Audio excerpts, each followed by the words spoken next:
ಹೋರಾಟ ಬಹಳ ಮಹತ್ವದ ಆಗಿದ್ದು.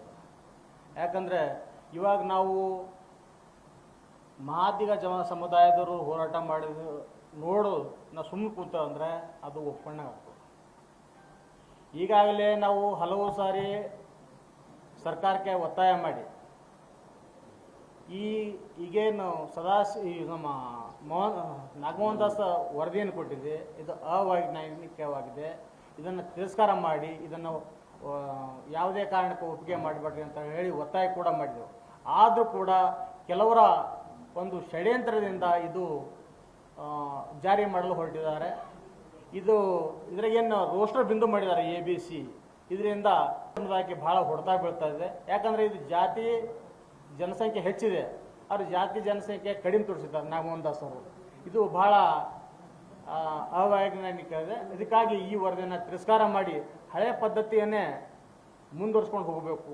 ಈ ಮುಂದೆ ಬರುವ ದಿನಗಳಲ್ಲಿ ಈ ರೋಸ್ಟರ್ ಬಿಂದು ಮಾಡಬೇಕು, ABC ಮಾಡಬೇಕಾದ್ರೆ ಕಾನೂನಾತ್ಮಕವಾಗಿ ಯಾವ ರೀತಿ ಮಾಡಬೇಕು ಅನ್ನೋದು ಚರ್ಚೆ ಮಾಡಿ ಮಾತ್ರ ಮಾಡಬೇಕು ಅನ್ನೋ ಒತ್ತಾಯದಿಂದ ಇವತ್ತು ಬರುವ 25ನೇ ತಾರೀಕು ಅಂದರೆ ನಾಡಿದ್ದು ಫ್ರೀಡಮ್ ಪಾರ್ಕ್ನಲ್ಲಿ ಬೃಹತ್ ಒಂದು ಪ್ರತಿಭಟನೆ ರ್ಯಾಲಿ. ಇದು ರ್ಯಾಲಿ ಏನಂದ್ರೆ ಸರ್ಕಾರ ಮೇಲೆ ಒತ್ತಡ ಇರಲ್ಲ.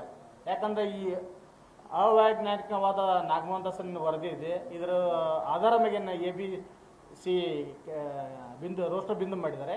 ಇದನ್ನು ರದ್ದು ಮಾಡಿ ಹಳೆಯ ಏನು ಮಾಡಬೇಕಂತ ಈಗಾಗಲೇ ರಾಜ್ಯಪಾಲರು ಒಪ್ಪಿಗೆ ಕೊಟ್ಟಿದ್ದಾರೆ. ಇನ್ನು ಈಗ 54,000 ಏನು ಹುದ್ದೆಗಳನ್ನು ಭರ್ತಿ ಮಾಡಲಿಕ್ಕೆ ಅವಕಾಶ ಕೊಟ್ಟಿದ್ದಾರೆ.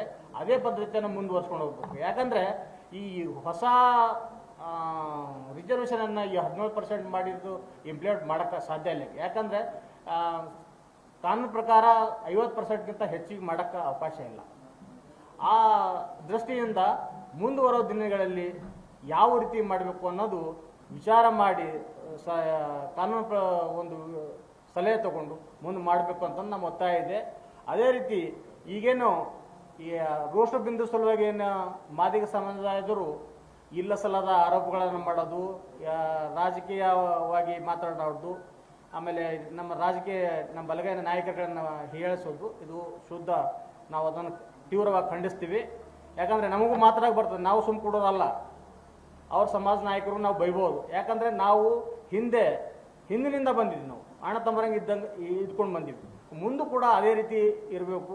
ನಾವು ಯಾವುದೇ ಸಮಸ್ಯೆ ಇದ್ರೂ ಕೂಡ ನಾವು ಇಬ್ಬರು ಕುಂತು ಬಗೆಹರಿಸ್ಕೊಂಡೆ ಸರ್ಕಾರ ಮೇಲೆ ಯಾವುದರ ಕ್ರಮ ಕೈಗೊಳ್ಳಕ್ಕೆ ಕೇಳಬೇಕು. ವಿನ ಯಾರೋ ಒಂದು ಬಂದು ಯಾರೋ ಒಂದು ಹೇಳಿಕೆಗೆ ಇವರು ನಮ್ಮ ಸಮಾಜದ ಸಚಿವರಿಗೆ ಆಗಲಿ ಹಿರಿಯರಿಗಾಗಲಿ ಬೈಯೋದು ಬಹಳ ತಪ್ಪದ.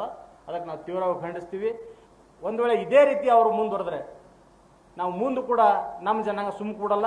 ನಾವು ಯಾವ ರೀತಿ ಉತ್ತರ ಕೊಡ್ತೀವಿ, ಅದು ಮತ್ತೆ ಬೇರೆ. ಅದು ಆಗಬಾರ್ದು. ನೀವು ಸೋದರತ್ವ ಭಾವನೆಯಿಂದ ಇರಬೇಕು, ಮುಂದುವರಿಬೇಕು ಅನ್ನೋ ನಮ್ಮ ಉದ್ದೇಶ ಇದೆ.